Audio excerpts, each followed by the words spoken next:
Welcome to our channel. Today we how to transfer your business license with LegalZoom, complete guide step by step clearly. Visit the LegalZoom website. Navigate to the business section.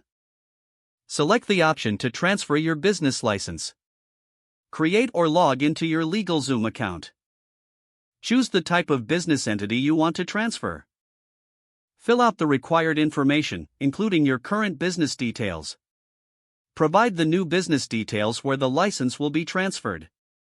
Upload any necessary documentation as specified by LegalZoom. Review the information you provided for accuracy. Select the appropriate transfer option based on your state's requirements. Make the payment for the transfer services. Receive confirmation of your transaction via email. Monitor your email for updates regarding your license transfer status.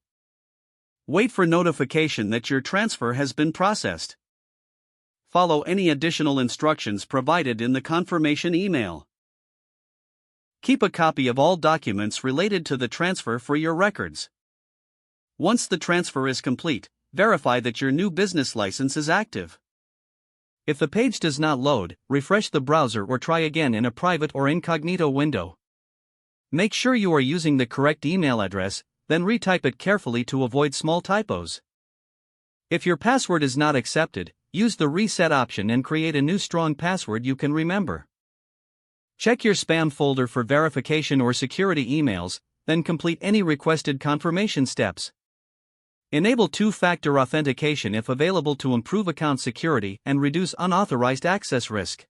After signing in, review your profile details so your contact information and settings are accurate and current.